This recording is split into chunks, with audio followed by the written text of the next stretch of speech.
Hi, good afternoon. Welcome back to my channel. இன்னைக்கு வடகறி எப்படி செய்யறதுன்ட்டு பார்த்துக்கலாம்.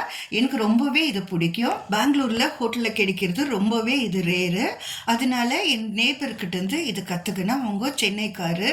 அவங்க வீட்டுக்கு எப்போ போனாலும் எனக்கு வடகறி செஞ்சு கொடுக்குவாங்க.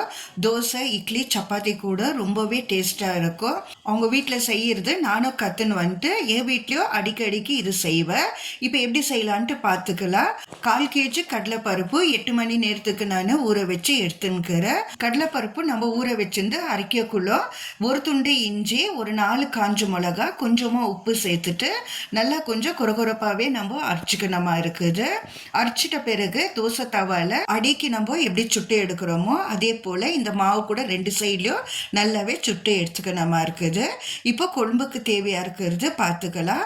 ஒரு 2லேருந்து 3 டேபிள் ஸ்பூனு எண்ணெய் ஊற்றிக்கிறேன். எண்ணெய் காஞ்சிட்ட பிறகு 4-5 லவங்கு, 2 துண்டு பட்டை, 1/4 டீஸ்பூனு சீரகம், 1/4 டீஸ்பூனு சோம்பு, 2 மீடியம் சைஸு வெங்காயம் கட் பண்ணி சேர்த்துக்கணுமா இருக்குது. 3 பச்சை மிளகாய் சென்டரில் கீரி சேர்த்துக்கணும்.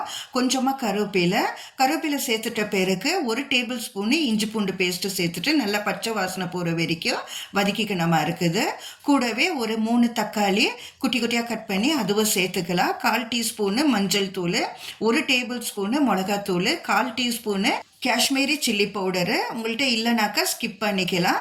1 டேபிள் ஸ்பூனு தனியாத்தூள். தக்காளி ஜல்தி வேவுறதுக்கோசரம் கொஞ்சமாக உப்பு சேர்த்துட்டு கொஞ்சமாக தண்ணியும் சேர்த்துட்டு நல்லா கலந்து விட்டுட்டு 2லேருந்து 3 நிமிஷம் வரைக்கும் ஸ்லோ ஃப்ளேமில் வச்சு எடுத்துக்கணுமா இருக்குது. பாருங்கள், இப்போ நல்லாவே எண்ணெய் பிரிஞ்சு வந்தாச்சு. இந்த நேரத்தில் 2 கிளாஸ் அளவு நான் தண்ணியை சேர்த்துக்கிறேன். தண்ணி அதிகமாக இருக்குதுன்ட்டு நினைக்காதீங்க. செஞ்சு வச்சுக்கிறேன் அந்த வடியை இதில் சேர்க்கக்குள்ள கெட்டி பதத்துக்கு வந்துடும். டேஸ்ட்டுக்கு தகுந்த மாதிரி உப்பு சேர்த்துட்டு நல்லாவே கொதிக்க விடணுமா இருக்குது. செஞ்சு வச்ச அந்த வடியை கையிலேயே நல்லாவே ஒன்றை பாதியமாக இந்த மாதிரி நம்ம உதிர்த்து வச்சுக்கணும். இப்போ இந்த கொழும்பு நல்லாவே கொதிக்குது இல்லையா, அந்த நேரத்தில் சேர்த்துக்கணுமா இருக்குது.